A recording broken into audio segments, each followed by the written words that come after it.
السلام علیکم ورحمۃ اللہ وبرکاتہ۔ الحمد للہ رب العالمین والصلاة والسلام على سید المرسلین اما بعد۔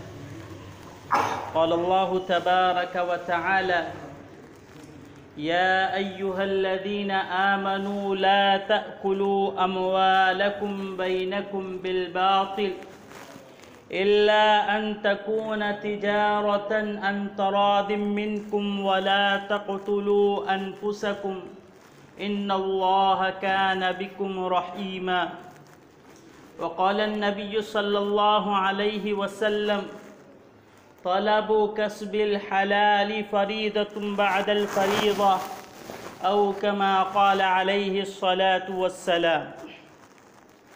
محترم بزرگوں، عزیز دوستوں اور نوجوانوں، میں نے آپ کے سامنے جو حدیث پاک پیش کی ہے، نبی علیہ السلام کا فرمان ہے کہ حلال کمائی کا تلاش کرنا، حلال کمائی کو اختیار کرنا، یہ اور فرائض کی ادائیگی کے بعد لازم اور ضروری ہے۔ حدیث پاک سے یہ بات صاف، واضح اور روشن ہو گئی کہ نبی علیہ السلام امت مسلمہ کو اور انسانیت کو اس طرف متوجہ فرما رہے ہیں کہ اپنے تقاضوں کو پورا کرنے کے لیے اپنی اولاد اور اپنے اہل و عیال کے تقاضوں کو اور ان کی ضرورتوں کو پورا کرنے کے لیے،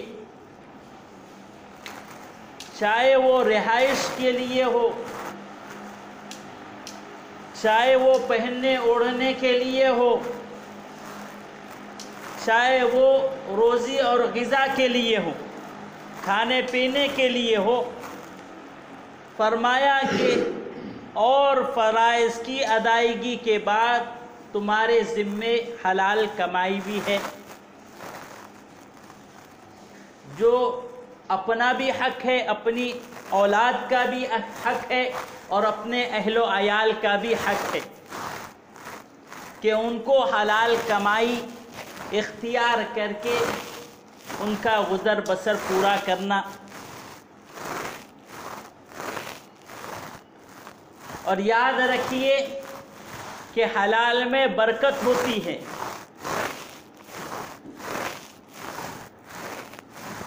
کہ آ رہا ہے تھوڑا لیکن اللہ تعالیٰ اس میں برکت دیتے ہیں کہ زندگی چین، سکون، راحت، اطمینان کے ساتھ گزرتی ہے، کہ ساری ضرورتیں بھی پوری ہو رہی ہیں، سارے تقاضے بھی پورے ہو رہے ہیں اور انسان اطمینان کے ساتھ چین کی سانس لیتے ہوئے زندگی گزار رہا ہے۔ اس کے علاوہ اگر حرام کو اختیار کرتا ہے تو حرام میں کثرت ہے کہ مال زیادہ نظر آ رہا ہے لیکن زندگی میں جو بے چینی ہے، جو بے سکونی ہے، وہ آپ کو بظاہر نظر آئیں گے۔ آپ مالداروں کی زندگی کا مطالعہ کریے، وہ مالدار جن کی کمائی حرام ہے، ان کی زندگی میں آپ گھس کر دیکھیے کہ جو بے چینی، جو بے سکونی زندگی میں ہے، آپ اس کو اندازہ ہو جائیں گے۔ اس لیے نبی علیہ السلام نے فرمایا کہ جو بھی کرو، چاہے چھوٹا ہی کر رہے ہو لیکن حلال طریقے سے مال کو کماؤ۔ ایک حدیث پاک میں واقعہ موجود ہے کہ نبی علیہ السلام جو مال آیا کرتا تھا اس کو غربا میں تقسیم کرتے تھے۔ بلکہ ایک حدیث میں یہ بات موجود ہے، نبی علیہ السلام کا فرمان ہے کہ اگر میرے پاس احد پہاڑ کے برابر سونا ہو اور وہ 3 دن تک میرے پاس رہ جائے، مجھے یہ گوارا نہیں ہے کہ 3 دن میں اتنا بھی اگر سونا ہے میں سب کو تقسیم کر دوں۔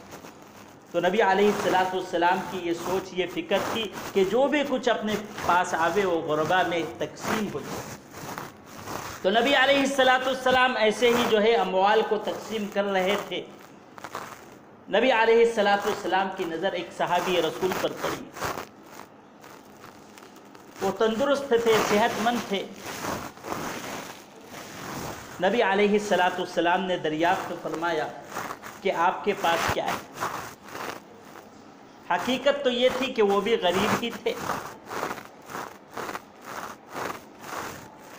نبی علیہ السلام نے انسانیت کو اور امت مسلمہ کو اس طرف متوجہ کرنے کے لیے ان صحابی رسول سے دریافت فرمایا کہ آپ کے پاس کیا ہے؟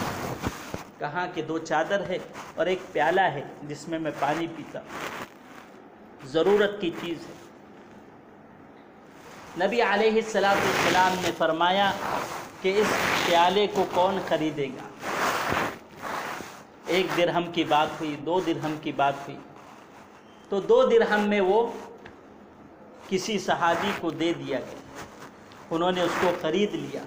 نبی علیہ السلام نے وہ صحابی رسول سے فرمایا کہ 1 درہم جاؤ اپنے گھر والوں پر خرچ کرو، اور 1 درہم سے کلہاڑی لو، جنگل جاؤ، لکڑی کاٹو اور اس کو فروخت کرو۔ تو نبی علیہ السلام کے اس واقعے سے یہ بات بھی ہمیں ملتی ہے کہ ہم حلال کی کمائی کی فکر کریں، چاہے اس کا ذریعہ تھوڑا ہی کیوں نہ ہو۔ بعض مرتبہ آدمی جو ہے یہ بات ناگوار سمجھتا ہے اور اپنے لیے یہ بری بات سمجھتا ہے کہ میں کچھ چھوٹی موٹی تجارت کروں، اور حالات بھی ایسے ہوتے ہیں کہ اس کی ہمت پست ہو جاتی ہے، کچھ کرنا بھی چاہتا ہے تو کر نہیں پاتا ہے۔ تو بتلایا یہ گیا کہ کچھ بھی کر رہے ہو، تھوڑی چیز سے بھی اس کی ابتدا آپ کر سکتے ہیں۔ ہمت کر کے جو ہے تجارت کرنا ہے، ہمت کر کے کہ چھوٹی سی چھوٹی ہم تجارت کریں تاکہ حلال کمائی سے ہم اپنے بچوں کی ضرورتیں پوری کریں، ان کی پرورش کریں۔ تو نبی علیہ السلام کا ایک فرمان یہ بھی ہے کہ روزی کے 10 حصوں میں سے 9 حصے اللہ تعالیٰ نے تجارت میں رکھے ہیں، کہ تجارت کریں گے اللہ تعالیٰ برکت دے گا۔ نبی علیہ السلام کی یہ سنت بھی ہے، تجارت کرنا نبی علیہ السلام کی سنت مبارکہ ہے کہ آپ علیہ السلام حضرت خدیجہ رضی اللہ عنہا کا مال، یہ شام کی تجارت کیا کرتے تھے، شام میں مال کو فروخت کیا کرتے تھے، اس کی تجارت کیا کرتے تھے جس میں آپ کو منافع ملتا۔ تو نبی علیہ السلام کی یہ ایک سنت ہے۔ اور ایک واقعے سے بھی اس کا علم ملتا ہے کہ جب بحرین کا ایک وفد آیا نبی علیہ السلام کی خدمت میں، تو نبی علیہ السلام نے جہاں اسلام کی تعلیمات، اسلام کے پیغام ان کے سامنے رکھے، وہیں پر اس مفاہمت کو، اس دوستی کو بتلانے کے لیے آپ صلی اللہ علیہ وسلم نے یہ بات پیش کی کہ میں جو ہے تجارت کا مال لے کر بحرین بھی آیا کرتا۔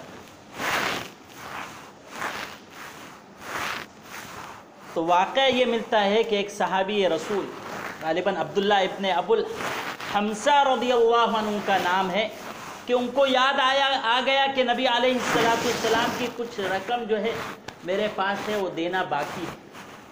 انہوں نے کیا کیا کہ نبی علیہ السلام سے فرمایا کہ آپ رکیے، میں آپ کی رقم لے کے آتا ہوں جو مجھ کو آپ کو دینا ہے۔ وہ صحابی رسول گئے اور بھول گئے۔ وہ 3 دن کے بعد آئے، نبی علیہ السلام وہی موجود تھے۔ تو وہ صحابی نے معذرت کی کہ میں تو بھول گیا تھا، میں گیا گھر اور اس بات کو بھول گیا میں۔ نبی علیہ السلام وہاں موجود رہے، فرمایا کہ آپ نے مجھے بڑی تکلیف دی، اس لیے کہ وعدہ ہو چکا تھا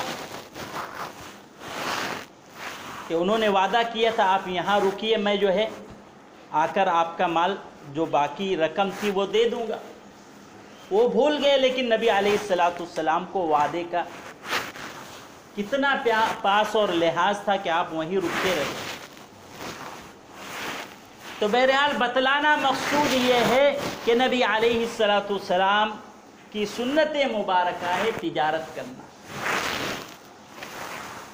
اور دوسری چیز، کسی صحابی رسول نے نبی علیہ السلام سے دریافت فرمایا کہ اللہ کے رسول بہترین کمائی، پاکیزہ کمائی کون سی ہے؟ نبی علیہ السلام نے فرمایا کہ تجارت سب سے پاکیزہ کمائی۔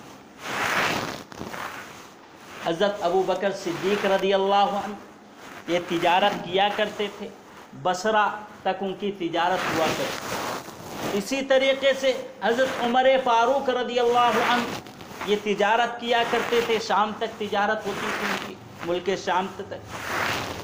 حضرت عثمان غنی رضی اللہ تعالیٰ عنہ کی تجارت تو مشہور ہے کہ آپ بڑے تاجروں میں تھے۔ اسی طریقے سے عبداللہ ابن عمر رضی اللہ عنہ یہ اونٹوں کے تاجر تھے۔ حضرت عبد الرحمن ابن عوف کا آپ نے نام سنا ہوگا کہ یہ بھی تاجر تھے۔ بلکہ آپ یہ دیکھیے کہ مکہ والوں نے جب تکلیف دی اور صحابہ کرام رضوان اللہ علیہم اجمعین جب نہ گھر تھا نہ کچھ اموال تھے، جب مدینہ منورہ میں پہنچے تو انصار نے تو خوب مدد کی کہ 2 گھر ہے تو 1 گھر آپ کے لیے اور آدھا مال آپ کے لیے، ساری چیزیں پیش کی۔ حضرت عبد الرحمن ابن عوف کو بھی یہ ساری چیزیں پیش کی گئی۔ حضرت عبد الرحمن ابن عوف نے فرمایا کہ مجھے یہاں کا جو ہے بازار بتا دیجئے، میں وہاں جا کر تجارت کروں۔ تو غالباً اکثر صحابہ نے مدینہ طیبہ میں حاضر ہو کر تجارت کو کی۔